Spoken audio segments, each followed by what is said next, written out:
नमस्कार। आज हम बात करेंगे हिंदू धर्म के एक बहुत ही महत्वपूर्ण देवता भगवान विश्वकर्मा के बारे में। विश्वकर्मा कौन थे और विश्वकर्मा की उत्पत्ति तथा विश्वकर्मा के कार्य के बारे में।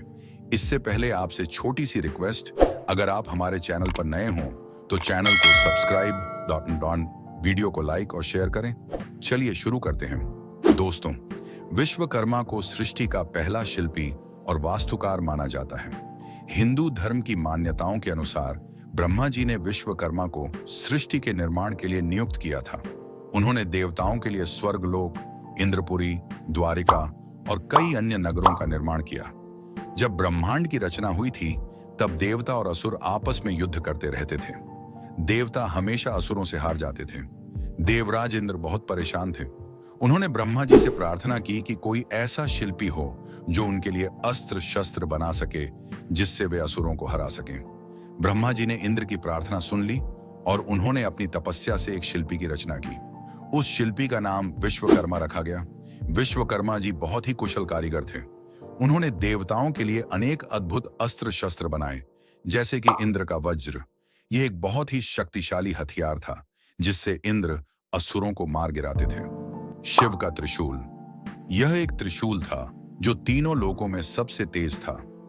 विष्णु का सुदर्शन चक्र, यह एक चक्र था जो बहुत ही तेज से घूमता था और अपने रास्ते में आने वाली हर चीज को काट देता था।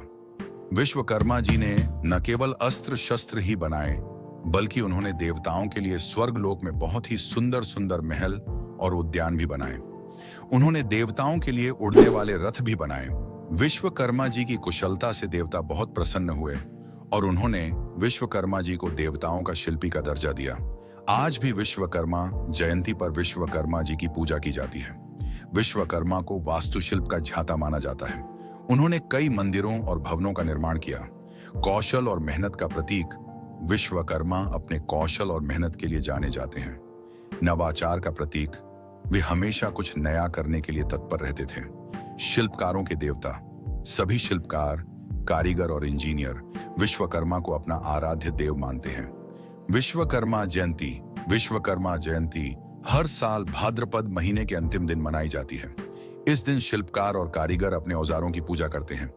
विश्वकर्मा को वास्तुशिल्प का देवता भी माना जाता है। विश्वकर्मा ने ही हस्तिनापुर और द्वारिका जैसे महान नगरों का निर्माण किया था। विश्वकर्मा को लोहारों, बढ़इयों और अन्य शिल्पकारों का संरक्षक देवता माना जाता है। विश्वकर्मा जयंती भारत के कई हिस्सों में बड़े धूमधाम से मनाई जाती है।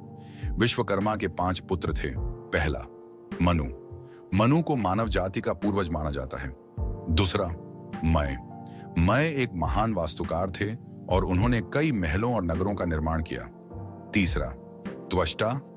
त्वष्टा को देवताओं का वैद्य कहा जाता था। चौथा, शिल्पी। शिल्पी भी एक कुशल शिल्पी थे। और 5वें पुत्र, देवज्ञ। देवज्ञ को देवताओं का ज्योतिषी माना जाता था। विश्वकर्मा हिंदू धर्म में एक महत्वपूर्ण देवता हैं। वे हमें कौशल, मेहनत और नवाचार का महत्व सिखाते हैं। विश्वकर्मा जयंती के दिन हम सभी को उनके कार्यों को याद करना चाहिए और उनसे प्रेरणा लेनी चाहिए। मैं आप सभी को विश्वकर्मा जयंती की हार्दिक शुभकामनाएं देता हूं। अगर आपको यह जानकारी उपयोगी लगी हो तो इसे लाइक और शेयर करना न भूलें। धन्यवाद।